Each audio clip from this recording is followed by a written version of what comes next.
Thank you for joining me everyone with another episode from European Motors. Now here we're looking at the beautiful Alfa Romeo Giulia. Now we looked at a video a couple weeks ago of the Giulia. I kind of explained the history about the car and the car manufacturer actually, and just all the cool information about the car itself and the company and all the traditions and the history.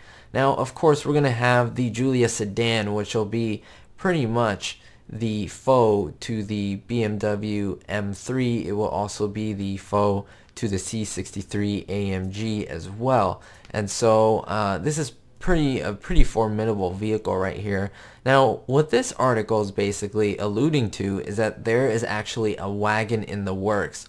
I'll put up a photo of a rendered image of what it would look like. It is beautiful. Now, what do you think about wagons? I would really love to hear what all of you think, because of course we all know, at least here in the United States, wagons are pretty rare, quote unquote. They're not really common to find here, and most of them have tons of miles because they've been driven a lot.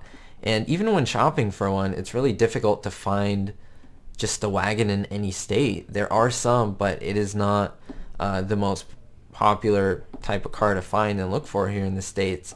And so the idea is, well, will there be a wagon produced in Europe? Well, most likely, because I think wagons are about 44% of their actual market. However, here in the US, that's not the case. And so that's kind of what they're mulling here. Should this car be brought to the US? What do you think? Of course, you know, Alfa Romeo wasn't brought to the US for a long time. There was kind of an embargo on bringing them here for many different reasons, which we won't get into. But now that they're brought in here, maybe will the wagons start coming here? Will the M3s, or like let's say the M5 estates, will those start coming over here? The M5 wagons? I mean, that'll be amazing. Really interesting to see what can happen. People think that there is a good possibility, and other people think no way.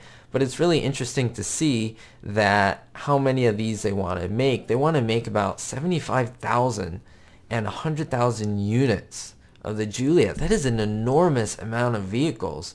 That is just ridiculous. Now remember, the CEO of Alfa Romeo, Sergio Marchionne, is also the CEO of Ferrari, and it's basically the Fiat Chrysler automobile group. And of course they own Jeep and Dodge and so forth. And it says here that apparently they're going to be thinking about using some of these Charger and Challenger models as platforms, and I don't know how I feel about that.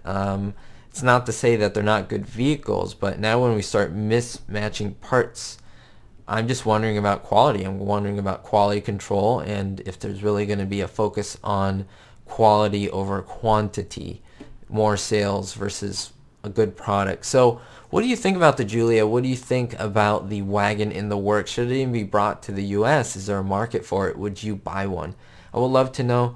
Let me know in the comments down below. Don't forget to browse our channel. We have tons of videos, both informative in a review form, and we also have mechanic shop vlogs, which looks at just very interesting occurrences at the workplace. So I think you would enjoy that. Thank you so much for joining me, and we'll see you next time.